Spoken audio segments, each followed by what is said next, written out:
저의 유튜브 방송을 시청해 주시는 사랑하는 분들께 시간도 감사의 말씀을 전합니다. 또 우리가 이 시간 함께 하나님 앞에 경건함으로 말씀을 대하는 축복의 시간이 되기를 바랍니다. 사람은 소중한 존재입니다.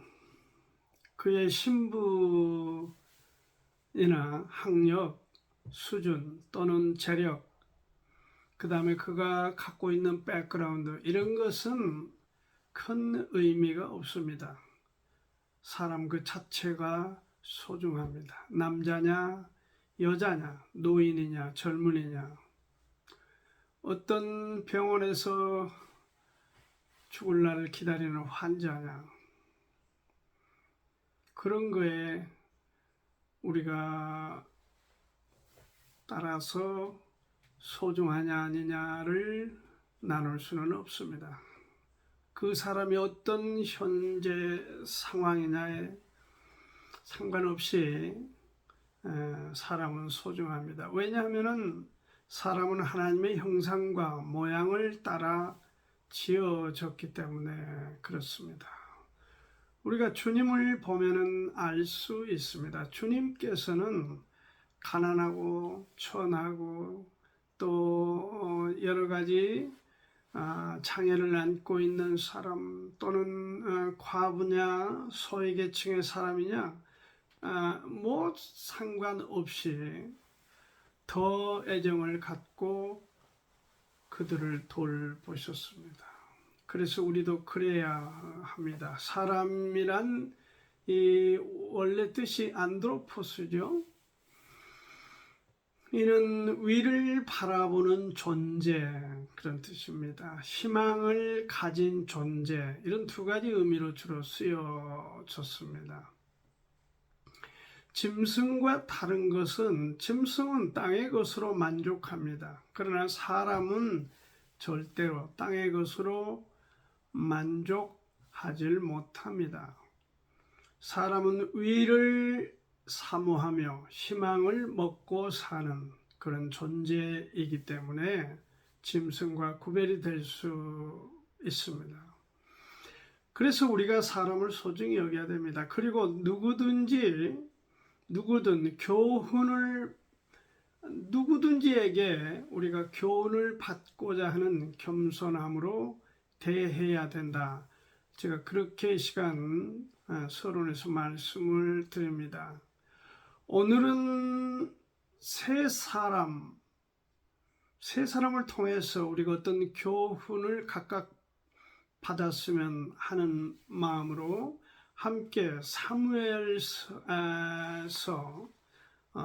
전체의 사람들을 통해서 세 사람을 통해서 그 흐름 가운데에 교훈을 받고자 그렇게 오늘은 정리를 하고 여러분과 함께 말씀을 나누게 됐습니다. 세 인물을 통해서 교훈을 받게 되는데 그 세 인물이 사무엘, 그리고 사울, 다윗, 이 세 사람이 바로 그들입니다. 그러니까 이 성경에 나오는 세 사람뿐만 아니라 우리가 사람을 대하면서 그들을 통해서 무슨 교훈을 받을까 하는 그런 자세로 우리가 대할 때 우리에게 축복과 유익이 있다. 그래서 오늘 제목을 그는 무슨 교훈을 주고 있는가? 그는 무슨 교훈을 주고 있는가? 하는 제목으로 함께 오늘 사무엘서 말씀을 나누고 싶습니다. 사무엘을 통해서 먼저 우리가 교훈을 받아야 될 것은 그를 통해서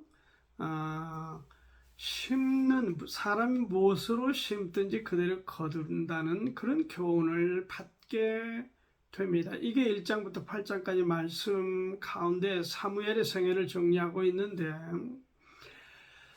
이 원래 사무엘 상하는 사무엘서로 한 권으로 되어 있음, 분량이 많아서 두 권으로 상하로 나누어 있음을 우리가 알았으면 합니다.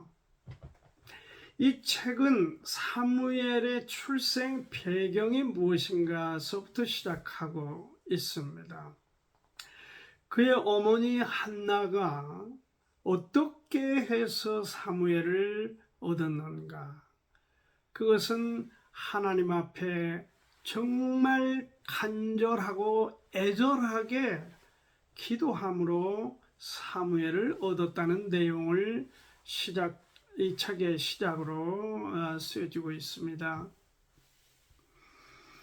그리고 하나님 앞에 이 사무엘을, 그 어린 사무엘을 하나님의 집에 보내서 어린 시절부터 교육을 받는, 하나님의 말씀과 또 경건함에 관한 교육을 받는 그런 어린 시절을 우리가 여기 1장에서부터 볼 수 있습니다. 한나가 사무엘을 얻는 데는 하나님을 감동시키는 그런 애절한, 정말 엘리가 보기에는 술 취해서 주정하는 그런 상태로 보였을 만큼 애절하게 그는 하나님 앞에 구했습니다.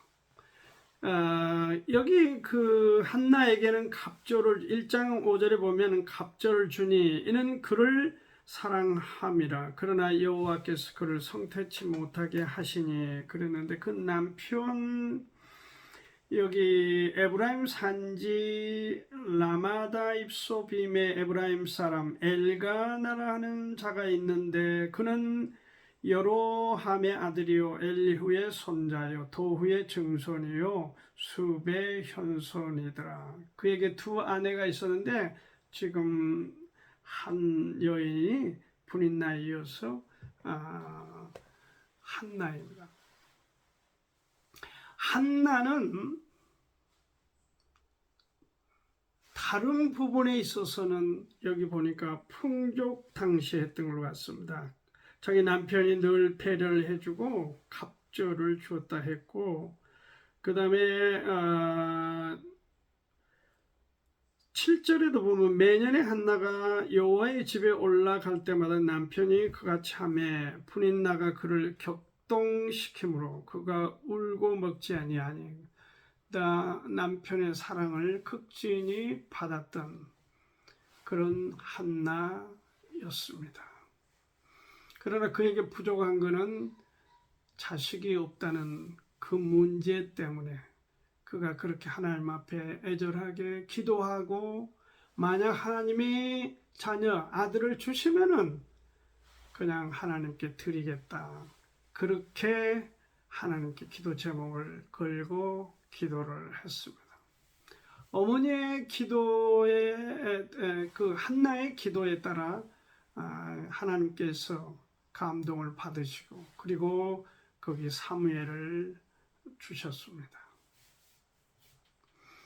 그리고 경건한 어린 시절을 그렇게 성장 과정에 경건함으로 그런 배경에서 성장했습니다. 그리고 결국 이스라엘의 영적인 지도자로 막강한 영향력을 가진 사람으로 거의 이스라엘 사람들이 사무엘의 말에 대해, 언행에 대해서 100% 신뢰할 만큼 그렇게 분명하고 하나님 앞에 건강한 사람으로 성장한 것을 우리가 여기 읽어보면 충분히 알 수 있습니다. 1장 내용들을 통해서도 가르쳐주고 있습니다. 거기에 반해서 이 엘리는 어떻게 보면 제사장이기 때문에 유명인사입니다. 여기 반해서 무명인사인 한나, 보잘것없는 여인 한나의 기도를 하나님이 들으시고 거기에 태어나게 했던 사무엘과, 그리고 유명인사인 엘리의 두 아들 홈리와 비느하스를 대비시키고 있습니다. 사무엘상 1장 2장에서 그렇습니다.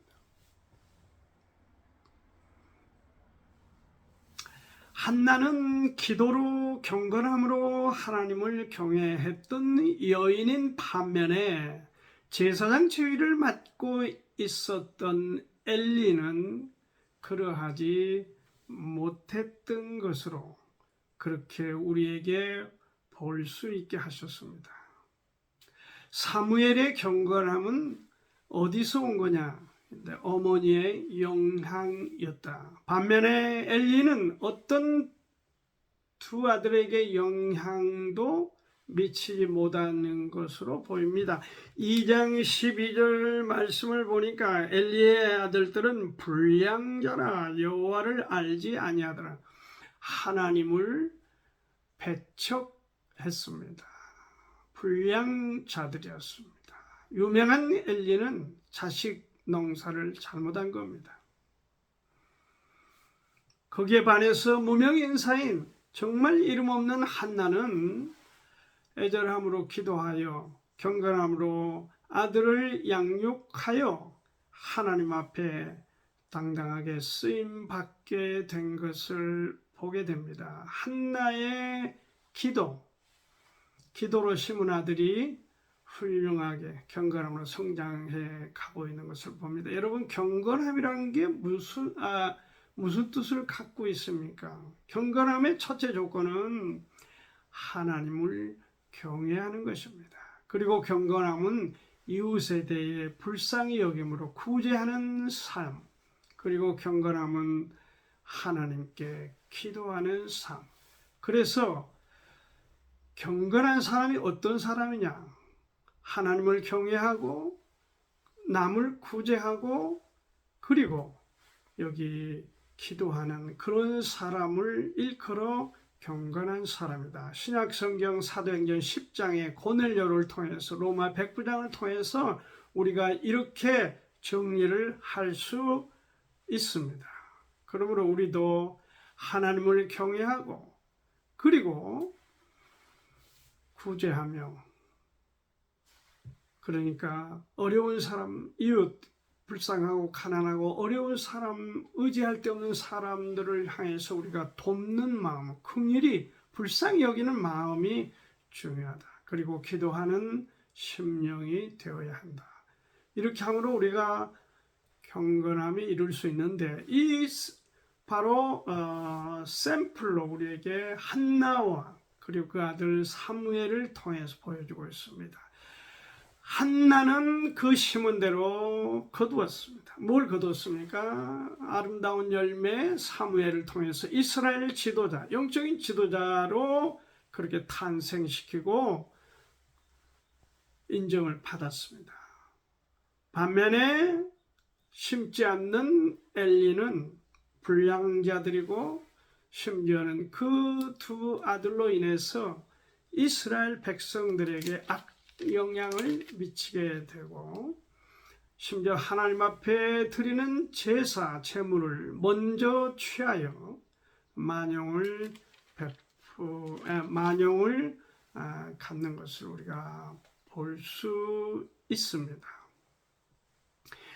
갈라디아서 6장 7절 말씀에 스스로 속이지 말라. 하나님은 만홀히 여김을 받지 아니하시나니 사람이 무엇으로 심든지 그대로 거두리라. 이것을 한나와 그리고 엘리를 통해서 우리에게 대비하여 보여주고 있는 바로 교훈을 받을 그 대상이 사무엘 생애이다 하는 것을 말씀을 드립니다.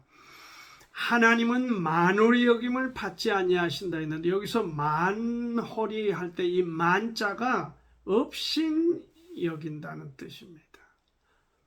그리고 문득 생각나는 대로 행동한다는 뜻입니다. 이 만자가 그런 뜻입니다. 그때그때 생각대로 그래서 함부로 버릇없는 행실을 하는 것을 만홀히 그렇게 만홀이라 단어입니다. 그러니까 하나님 앞에 인간적으로 그때그때 생각나는 대로 행하는 그런 그릇된 행동을 갖는 사람의 모습을 만홀히 여긴다. 경건하지 못한 것입니다. 오늘 우리가 먼저 사무엘을 통해서 배워야 될 교훈은 바로 하나님 앞에는 심는 대로 거둔다 하는 교훈입니다. 그러므로 우리가 무엇을 심어야 될까 고민을 하며, 심지어 우리가 자연계를 통해서도 콩 심은 데 콩이 나고 팥 심은 데는 팥이 나듯 자연계를 통해서 우리가 배우고 교훈을 얻어야 된다라고 여러분에게 말씀드립니다. 사무엘을 통해서 우리가 배워야 될 것, 심는 대로 거둔다는 교훈에 이어서 여기 두 번째로 등장하는 인물 사울을 통해선 순종이 제사보다 낫다는 교훈을 배워야 한다는 것입니다. 순종이 뭐보다?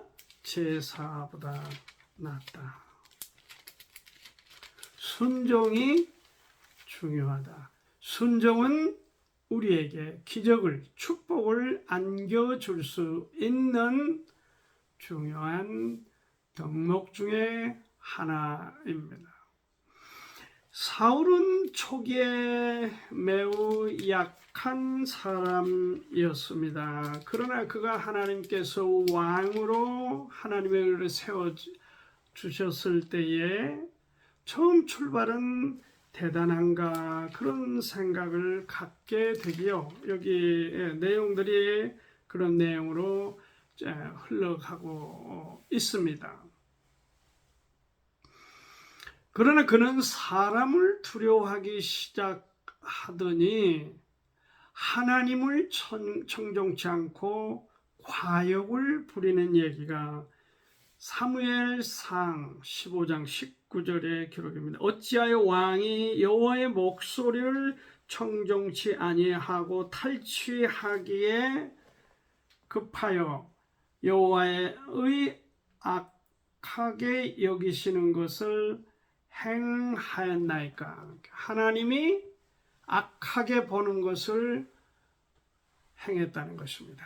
사람을 두려워하더니 급기야는 하나님을 경히 여기는 자리에 가게 됩니다. 결국 하나님께 불순종하였으며 제사장 고유 업무인 하나님께 제사 드리는 그 일을 월권하는 것입니다.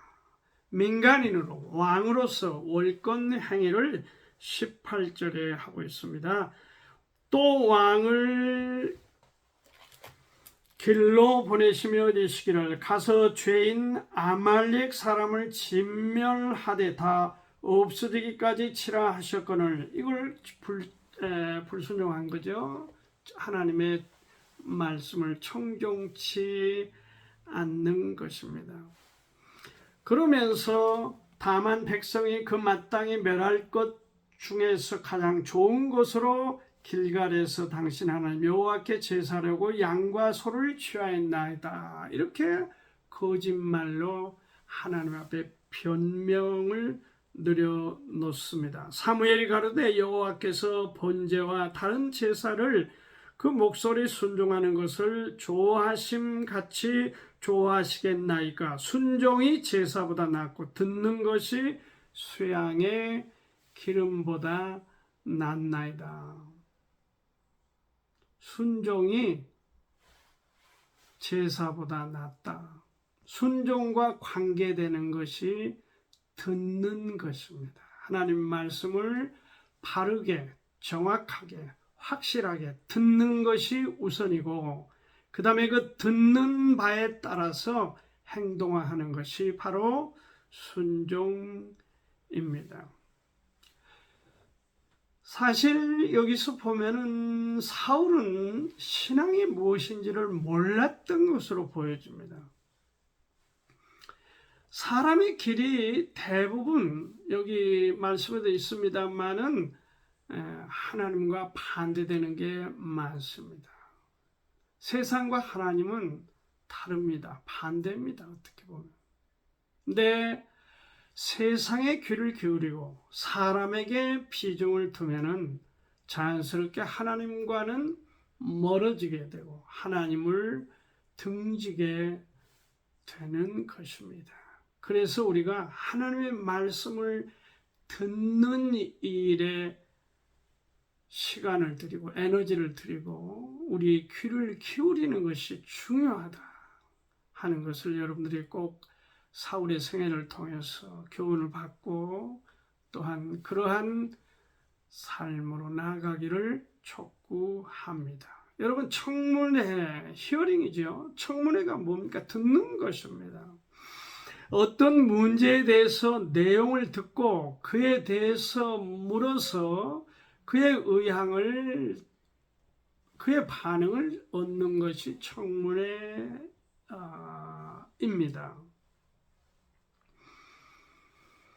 지금 우리가 그 지도자들을 선택할 때 국민들에게 알 권리를 제공하는 의미에서 청문회를 하고 있는데 지금 우리나라의 청문회, 국회에서 하는 청문회는 정말 아니올시다 하는 생각을 갖습니다. 자기 질문하는 사람의 의견이 중요한 게 아닙니다.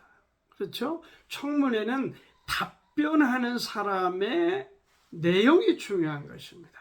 그의 비전이 무엇이며 그의 꿈이 어떤 게 있으며 그는 국가와 국민을 위해서 어떤 헌신과 각오와 그리고 이러한 것들을 위해 희생할 태도를 갖고 있는가, 이런 것들을 국민들에게 알도록 제시해 준 게 청문회인데, 청문회가 질문한 사람이 10분, 7분이라면 6분은 질문한 사람 얘기하고 1분은 답변한 사람에게 기회를 주는 둥 마는 둥 하니까 그 사람을 검증하는 데 있어서 거의 실패하고 있다. 저는 그렇게 보고, 청문회 듣는 것은 순종으로 가는 길입니다. 영어로 이렇게 되어 있어요. 22절 하반에 보니까 To obey is better than sacrifice, and the heed is better than the fat of lambs. 그러니까 살찐 송아지보다도 듣는 것이 귀한 거다. 제사보다도 순종이 중요하다. 오베이, 순종. 그것이죠. 하나님 앞에 우리가 어떤 것을 드리느냐, 아니면 요즘 말로 해서 얼마나 헌금을 많이 하냐, 얼마나 하나님 앞에 내가 헌신을 많이 하냐, 많냐 적으냐 하는 분량에 따라서 우리가 어떤 하나님께서 받아들이냐 여부를 결정된 것이 아니라 얼마나 우리가 순종하는 태도, 이 순종은 그래서 태도의 문제입니다. 제사는 행위의 문제지만 이 태도가 중요한 겁니다. 태도. 그런 자세를 갖는 게 중요함에도 불구하고 사울은 하나님 앞에 이 태도가 엉망진창이었다. 그러므로 사울을 통해서 우리가 배워야 될 교훈이 있습니다. 순종이 듣는 것이 제사나 어떤 살찐 송아지보다 낫다. 더 better, 더 낫다, 더 우월하다. 그러므로 우리가 순종하는 그리스도인, 순종하는 자녀, 순종하는 그런 사람이 되기를 사울을 통해서 여러분에게 교훈으로 제시하고 있다. 저에게도 교훈으로 주시는 하나님을 찬양합니다. 마지막으로 다윗을 통해서 주는 교훈이 있습니다. 사울을 통해서 사무엘을 통해서 무슨 교훈을 우리가 받았습니까? 무엇으로 심든지 그대로 거둔다. A man reaps what he sows. 그가 무엇으로 심든지 사람은 그대로 거두는 것이다 하는 교훈을 던져주셨고 이스라엘 일대 초대 왕 사울을 통해서는 사람을 두려워하면서 하나님을 멀리하는, 하나님을 불순종하는, 하나님의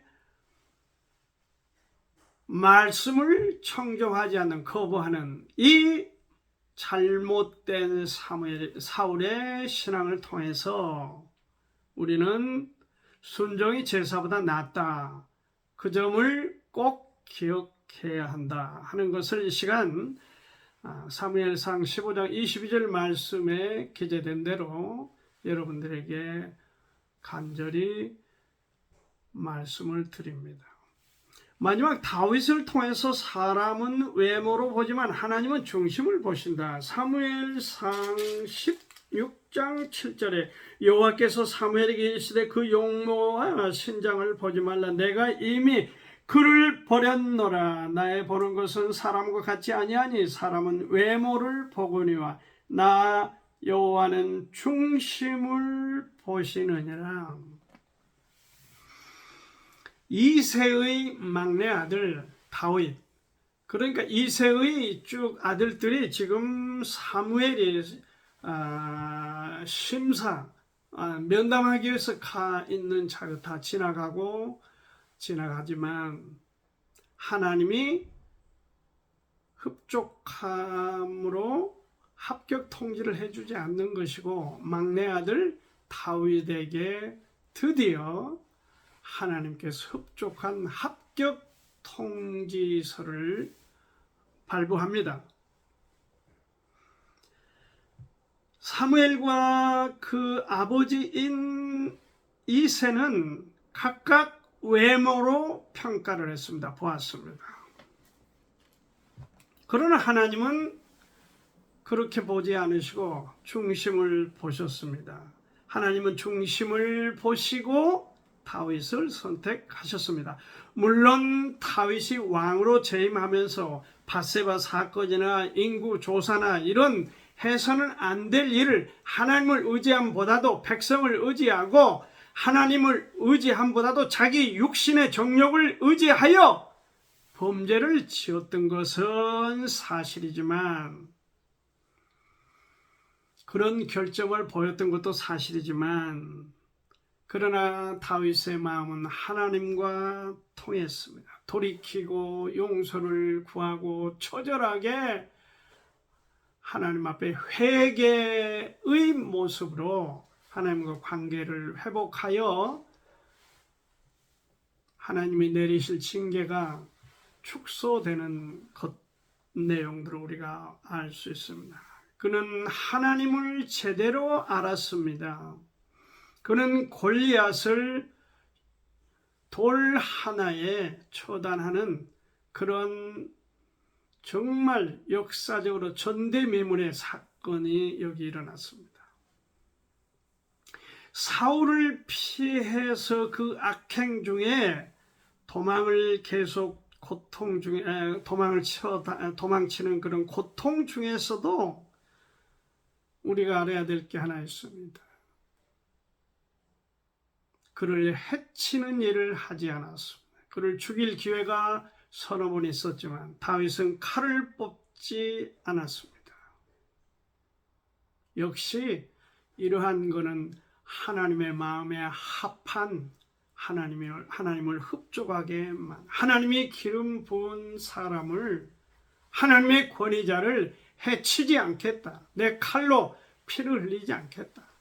그것이 확고부동한 하나님 앞에 그의 자세였습니다. 그래서 그는 반격의 기회를 포기했습니다.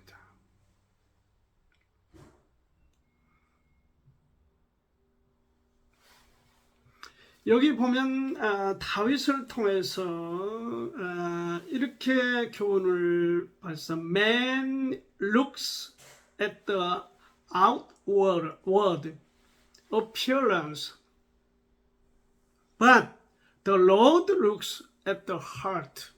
그러니까 하나님은 그 중심, 다시 말해 그 마음을 보신다. 이렇게 표현을 영어로 되어 있습니다. 하나님을 다윗은 제대로 알았습니다. 하나님이 누구며 하나님이 어떤 분이시며 하나님은 어떤 것을 기뻐하신지를 다윗은 알았습니다. 그래서 하나님 앞에 그는 항상 겸손함으로 그렇게 자세를 갖추었습니다. 우리 지금 가정이나 학교의 교육의 핵심이 여러분 지금 무엇이라고 봅니까?